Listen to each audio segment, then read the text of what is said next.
የአዘቦት ተረክ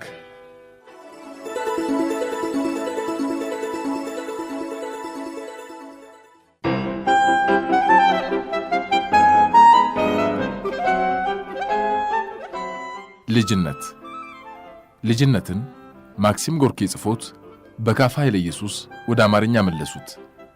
አሳታሚው ፕሮግሬስ የመጽሐፍት ማዘጋጃና ማተሚያ ቤት ነው። ልጅነት ከእንቅልፌ ስነቃ የመርከቡ የእንፋሎት ሞተር እንደገና ይንቀጠቀጣል። ውሃው ይንቦራጨቃል። የክፍሉ መስኮትም እንደ ፀሐይ ያበራል። አያቴ ጎኔ ተቀምጠው ጸጉራቸውን እያበጠሩ ብቻቸውን ያኩተመትማሉ። ብዛቱ የሚያስደንቅ ሐር የመሰለ በትከሻቸው በደረታቸውና በጉልበታቸው ላይ ተጣጥፎ ወድቆ መሬት የሚደርስ ጥቁር ጸጉር ነበራቸው። ይህን ጸጉራቸውን በአንድ እጃቸው ከመሬት ብድግ አድርገው አጥብቀው ጨብጠው በአንደኛው እጃቸው በያዙት ጠንካራ የእንጨት ማበጠሪያ በትግል ያበጥሩታል። ጥርሳቸውን ነክሰው በዓይናቸውም ላይ ንዴት ይነበባል። ፊታቸው በዚያ ሁሉ ጸጉር መካከል ሲታይ ትንሽና የሚያስቅ ነገር ነው። ዛሬ የተበሳጩ ይመስላሉ። ነገር ግን ጸጉራቸው ለምን ይህን ያህል እንደረዘመ ስጠይቃቸው ድምጻቸው እንደ ቀድሞ ለስላሳና የወዳጅነት ነበር። ምናልባት የአምላክ እርግማን ይሆናላ። ይኸውልሽ እድሜሽን ሙሉ ይህን የተረገመ ጋማ ስታበጥሪ ኑሪ ብሎኝ ይሆናል። በወጣትነቴ የመካበትና ኮራበት ነበር። በስተርጅናዬ ግን ረግመዋለሁ። በልተኛ የኔ ልጅ ገና ማለዳ ነው እኮ፣ ፀሐይ እንኳን በደንብ አልወጣችም። በቃኝ፣ ከእንግዲህ ልተኛ አልፈልግም። ተወው እንግዲህ ካልፈለግክ አትተኛ ብለው ጸጉራቸውን እየጠቀለሉ እናቴ እንደ ዘንግ ግትር ብላ በጀርባዋ ወደ ተጋደመችበት አልጋ ቀና ብለው አዩና እንዴት ነው ትናንት ጠርሙስ የሰበርከው? ቀስ ብለህ ተናገር አሉኝ። አያቴ የሚናገሩትን ቃል ሁሉ ልዩ አይነት ዜማ ይሰጡት ስለነበር ያሉኝን ሁሉ ለማስታወስ ቀላል ነው። የተናገሯቸው ቃላት ሁሉ እንደ መልካም አበባ ቁልጭ ብለው ይታወሱኛል። ፈገግ ሲሉ የጥቋቁር አይኖቻቸው ብሌኖች እንደ መስፋት ይሉና ያበራሉ። በፈገግታ የሚገለጠውም ጥርሳቸው ጠንካራ ነጭ ጥርስ ነው። ምንም እንኳን ጠየም ያሉት ጉንጮቻቸው ብዙ ስፍራ ቢጨማደዱም ጠቅላላው ገጻቸው ብሩህና ወጣት የሚመስል ነበር። መልካቸውን የሚያበላሸው ከወደ ቀዳዳዎቹ ዘንድ ነፋ ያለው ጫፉ የቀላው ስጋማ አፍንጫቸው ብቻ ነበር። ዳርዳሯ በብር ካጌጠች ጥቁር ሳጥን ውስጥ እያወጡ ሱረት ያሸታሉ። ሁለምናቸው ወደ ጥቁር ያደላል። ነገር ግን ከውስጥ ሆኖ አስደሳች ፈገግታቸውንና ብሩህ ገጻቸውን የሚያፈካው የማይጠገብ ብርሃን በጥቋቁር አይኖቻቸው አልፎ ይታያል። ወፍራም ናቸው። ደግሞ ከመጎጣቸው የተነሳ ልክ መጻጉ ይመስሉ ነበር። ነገር ግን ወዲያ ወዲህ ሲሉ ቅልጥፍናቸው እንደ ድመት ነው። ለስላሳነታቸው እንደዚችው ተወዳጅ እንስሳ ነው። እሳቸው ከመምጣታቸው በፊት ያለውን ጊዜን በጨለማ ውስጥ ተደብቄ የተኛ ሆኖ የሚመስለኝ። ነገር ግን እሳቸው መጥተው ቀሰቀሱና ወደ ብርሃን መርተው አወጡኝ። አካባቢን ሁሉ ቅጥል የሌለው አንድ ክር አድርገው ፈትለው ከዚያ በብዙ ቀለማት ያጌጠ ጥልፍ አደረጉት። ወዲያው በሕይወቴ ከሁሉ ቀራቢዬና የማፈቅራቸው ከማንም ይበልጥ የምግባባቸው ወዳጅ ሆኑ። ለራስ ብቻ በማሰብ ያልተመሰረተው የሕይወት ፍቅራቸው በመንፈስ አበልጽጎ አስቸጋሪውን የወደፊት ኑሮዬን ለመቋቋም ብርታትን ሰጠኝ። ከ40 ዓመታት በፊት የመርከቦች ጉዞ በጣም ዝግ ያለ ነበር። ኒዥኒ ኖቭጎሮድ ለመድረስ ብዙ ቀናት ፈጀብን። እነዚያንም ውበት የተጎናጸፉትን የመጀመሪያዎቹን ቀናት ደህና አድርጌ ያስታውሳቸዋለሁ። አየሩ መልካም ነበር። ከጠዋት አንስቶ እስከ ማታ ድረስ ከአያቴ ጋር መርከቧ በረንዳ ላይ ቆመን በብሩህ ሰማይ ስር ግራና ቀኙ ወርቅ በመሰሉ የበልግ እጽዋት ባሸበረቀው በቮልጋ ወንዝ መሃል ስንንሳፈፍ እንውላለን። ዝገት የመሰለ ቀለም የተቀባችው መርከብ የዕቃ መጫኛ ተጎታቿን አስከትላ ጠቆር ያለ ሰማያዊ የሆነውን ውሃ በእርጋታ እየቀዘፈች በወራጁ ወንዝ ወደ ላይ ዝግ ብላ ትጓዛለች። ተጎታቹ የዕቃ መጫኛ ጠቆር ያለ ሆኖ የውሃ እናት ይመስላል። ጀንበሯ ሳይታወቅ ቀስ በቀስ በቮልጋ ላይ ስታልፍ እያንዳንዱ ሰዓት አዲስ ነገር ይዞ ይመጣል። አካባቢያችን ሁሉ ይለወጣል። አረንጓዴዎቹ ኮረብታዎች በለምለሙ የመሬት ልብስ ላይ እጥፋት ይመስላሉ። ከተማዎችና መንደሮች በሩቁ ሲያልፉ ከጌጠኛ ብስኩት የተሰሩ ይመስላሉ። ወርቃማ የበልግ ቅጠሎች በውሃው ላይ ይንሳፍፋሉ።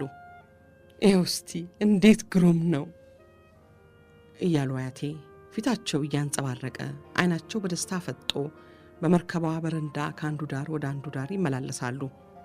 ብዙ ጊዜ የኔን መኖርም ዘንግተው ክንዶቻቸውን ደረታቸው ላይ ያጣምሩና ከንፈራቸው በፈገግታ ጠመም ብሎ በዓይኖቻቸው እንባ ተንቀርዞ ይቆሙና የወንዙን ዳር ዝም ብለው ያስተውላሉ። በዚህ ጊዜ እኔ የጥቁር አበባ ጌጥ ያለውን ቀሚሳቸውን ጎተት አድርገዋለሁ። ይሉና ወዲያው መለስ ብለው ልክ ተኝቼ ህልም እንደማይ ሆንኩኝ ይሉኛል። ለምንድን ነው የሚያለቅሱት? ከደስታ የተነሳ ነው የኔ ልጅ፣ ከደካማነት ነው የኔ አበባ። እኔ አሁን ከ60 በጋና ክረምቶች በላይ ያሳለፍኩ አሮጊት ነኝ። ከዚያ ትንሽ ሱረት ቆንጥረው ባፍንጫቸው ይስቡና ስለ ቅዱሳን፣ ስለ አራዊት፣ ስለ ደጋግ ወንበዴዎችና ስለ ጨለማ መናፍስት አስገራሚ ተረቶች ማውራት ይጀምራሉ። ተረት ሲያወሩኝ ምስጢራዊ በሆነ ቀስ ባለ ድምፅ ነው። ፊታቸውን ከኔ ፊት አስጠግተው ብርታት የሚሰጠኝ አንድ ኃይል ወደ ልቤ እንደሚያስተላልፉ ሁሉ ዓይናቸውን አፍጥጠው ውስጥ ዓይኔን እየተመለከቱ ያወሩኛል። ሲያወሩኝም መናገር ሳይሆን ልክ እንደ ዘፈን ነው።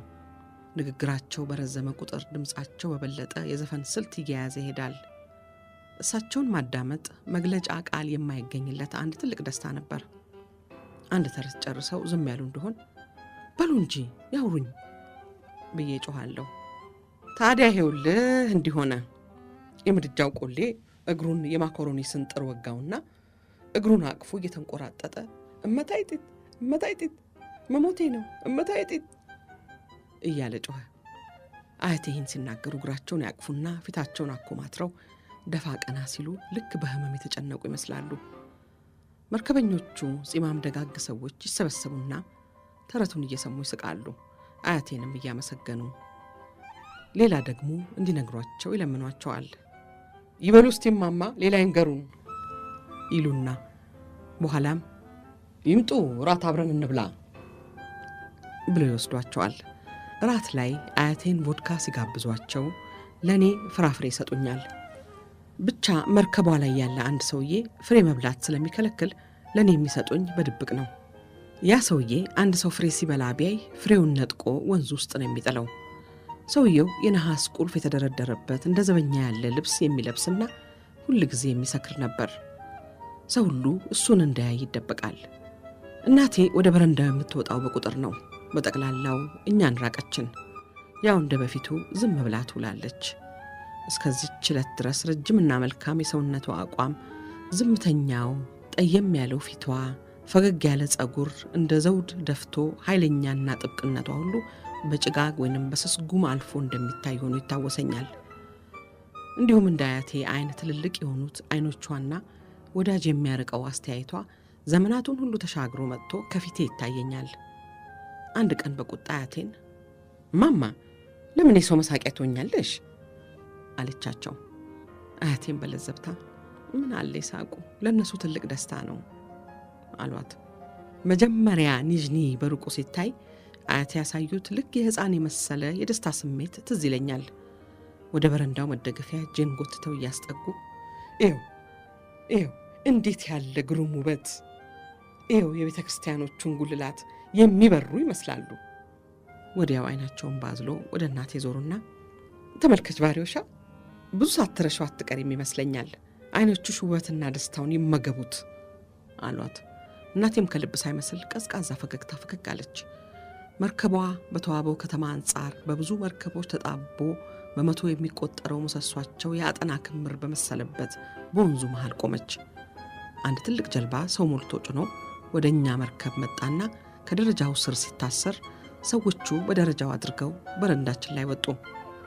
ከሰዎቹ ፊት ሆነው ቶሎ ቶሎ የሚራመዱት ረጅም ጥቁር ኮት የለበሱ አንድ ትንሽ ሽማግሌ ሰውዬ ነበሩ። አይናቸው አረንጓዴ ቀለም ነበረው። አፍንጫቸው የተደገነ ቀስት ይመስላል። ጺማቸውም እንደ መዳብ የቀላ ነው።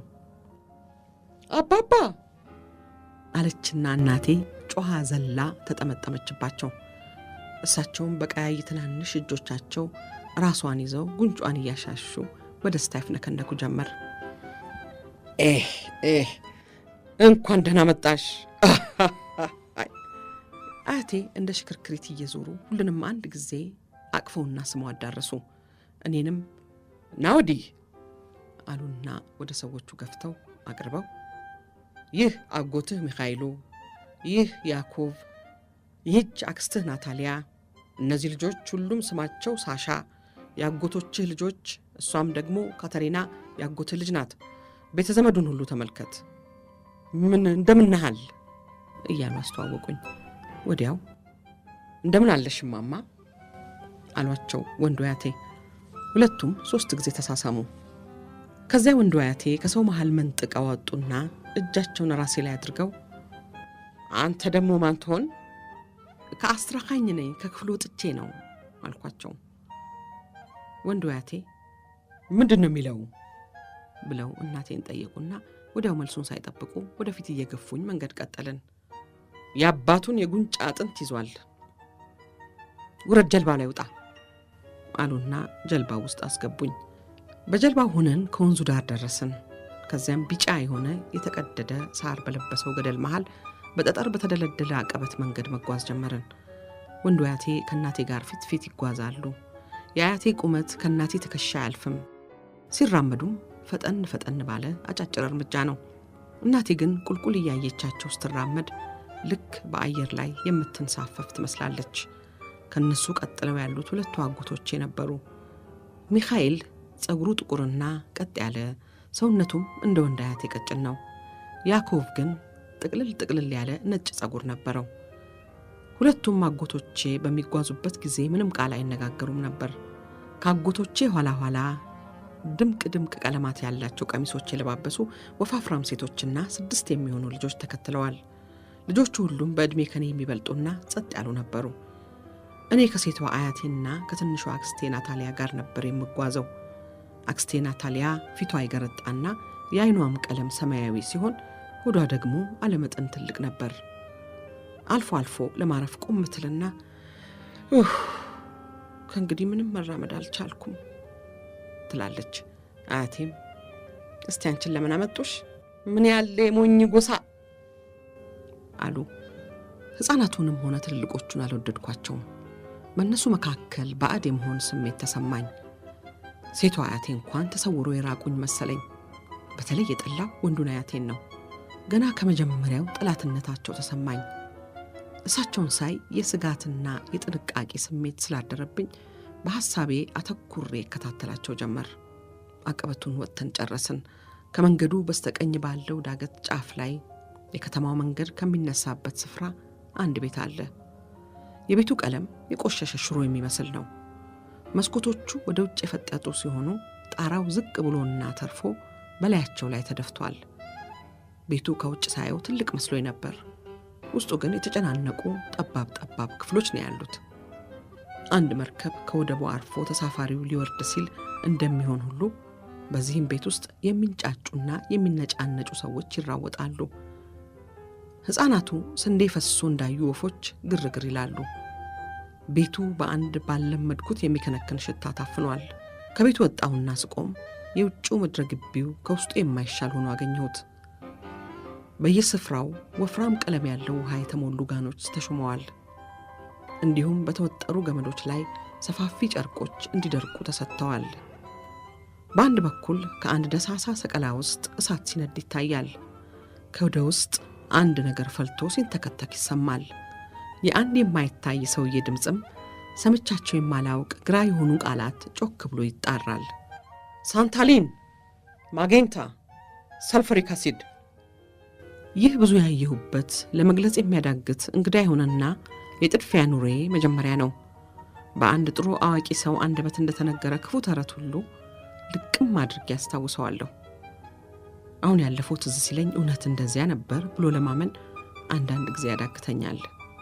የዚህ የቂል ጎሳ ኑሮ እጅግ አሰቃቂና የጨለመ ኑሮ ነበርና ብዙዎቹን እውነት ነገሮች ራሴው ለማስተባበል እየሞከርኩ እውነትን ከተመረኮዘው ሕሊናዬ ጋር ታገላለሁ። እውነቱን ነገር የሰማ ለማዘን እንኳን በቂ የሐዘን ስሜት አያገኝለትም። አሁን እኔ የምጽፈው በተለይ ስለ ራሴ ሳይሆን ተራው መስኮባዊ ስለኖረበትና አሁንም ስለሚኖርበት አሰቃቂ የተፋፈገ አካባቢ ነው። የአያቴ ቤት በጽኑ የጥላቻ መንፈስ የተሞላ ነበር። ጥላቻውም እያንዳንዱ በሁሉም ላይ ነው። ጠና ያሉት አዋቂዎቹ ሁሉ በዚህ የጥላቻ መንፈስ ፍጹም ተመርዘዋል። ሕፃናቱም እንኳን ሳይቀሩ ነካክቷቸዋል። ቆየት ብዬ ከሴት አያቴ እንደተረዳሁት እኛ የመጣነው የእናቴ ወንድሞች አባታቸው ሀብታቸውን አካፍለው እንዲሰጧቸው በጠየቁበት ጊዜ ኖሯል። የእናቴ ድንገት መምጣት ክፍያውን ለማፋጠን በበለጠ ገፋፋቸው። ምክንያቱም እናቴ በገዛ ፈቃዷ ስላገባች አያቴ ከልክለዋት የነበረውን የሀብት ድርሻ አሁን ትጠይቅ ይሆናል ብለው ስለፈሩ ነው። አጎቶቼ ለእናቴ የተነፈገውን ሀብት ለእኛ ይገባናል ባይ ናቸው። ሁለቱ አጎቶቼ ሱቅ ለመክፈት ባቀዱት ሐሳብ ማንላታቸው ከተማ ውስጥ እንደሚከፍትና ማንላታቸው ከኦካ ወንዝ ማዶ በኩናቪኖ ሰፈር እንደሚከፍት ለብዙ ጊዜ በመረረ ጭቅጭቅ ሲከራከሩ ኖረዋል። እኛ ከመጣን ጥቂት ቀናት ቆይቶ ወጥ ቤት ተቀምጠን ራት ስንበላ ጠብ ተነሳ። አጎቶቼ ሳይታሰብ ዘለው ተነስተው በምግብ ገበታው ላይ ወደ አያቴ ተንጠራሩና ጥርሳቸውን አግጥተው እንደ ውሻ እየተንቀጠቀጡ ይጮሁ ጀመር። አያቴ ፊታቸው ሁሉ ቀላና ገበታውን በያዙት ማንካ መጥተው በቀጭን ድምፅ ተንጨረጨሩ። አስወጥቼ ጥላችሁና ለማኝ ሆናችሁ ትቀራላችሁ። ሴቷ አያቴ በሐዘን ሽምቅቅ ብለው ሁሉንም ስጣቸው ባክ፣ ስጣቸው እናንተም ሰላም ታገኛለህ አሉ። ዝም በይ አንቺ የቀበሮ ባህታዊ አሉና ወንዱ አያቴ ጮህባቸው። እንዲህ ያሉ ትንሽ ሰውዬ ያን ያህል በሚያደነቁር ድምፅ መጮኻቸው የሚገርም ነገር ነበር። እናቴ ከገበታው ብድግ አለችና ቀስ ብላ ወደ መስኮቱ ሄዳ ለሁሉም ጀርባዋን ሰጥታቸው ቆመች። ወዲያው ሳይታሰብ አጎቴ ሚካኤል ወንድሙን ፊቱ ላይ በኃይል መታው። የተመታውም አጎቴ እንደ አውሬ ጮሆ ወንድሙን አነቀና ሁለቱም ተያይዘው ጫን ጫን እየተነፈሱና እያቃሰቱ እየተሳደቡ ወለሉ ላይ ይንከባለሉ ጀመር። ልጆቹ ይላቀሱ ጀመር። ርጉዟ አክስቴ ናታሊያም የሚዘገንን ጩኸት ስትለቅ እናቴ እጆቿን ይዛ እየመራች ወደ ውጭ ወሰደቻት። ፈንጣጣ የተቀጠቃት ሞግዚት ይቭጌኒያ ልጆቹን እያሯሯጠች ከወጥ ቤቱ አስወጣቻቸው። ወንበሮች እየወደቁ ይንኳኳሉ።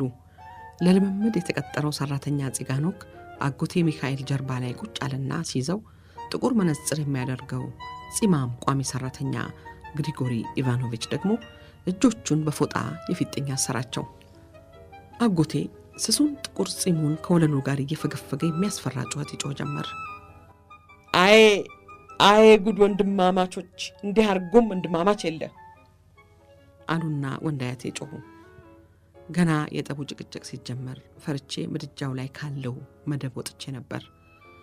እዚያው እንዳለሁ ሴቷ አያቴ በደም የተለወሰውን የአጎቴ ያዕቆብን ፊት ሲያጥቡለት አየሁ። እሱ እያለቀሰ መሬቱን በእግሩ ይፎግራል። እሳቸው ደግሞ እባካችሁ ልብ ግዙ እናንተ የተረገማችሁ፣ እንዴት ያለ አውሬ ጎሳ አሉ። ወንዳያቴ የተቀደደውን ሸሚዛቸውን እያወለቁ አንቺ አሮጌ ዛር ውላጅ ያቸው ልድሻቸውን አውሬዎች አሏቸው። አጎቴ ያዕቆብ ከወጣ በኋላ ሴቷ አያቴ ግድግዳው ጥጉ ሽቅ አሉና ቅድስት አምላክ እናት እባክሽ ለልጆች አእምሮ ስጭልኝ ብለው ጮሁ።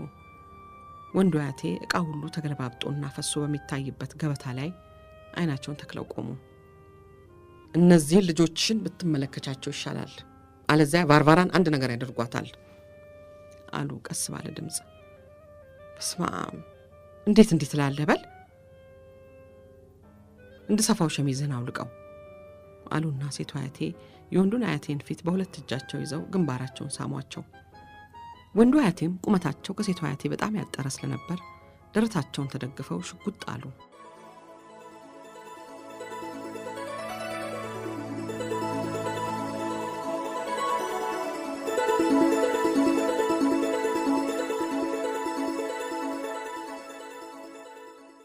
የአዘቦት ተረክ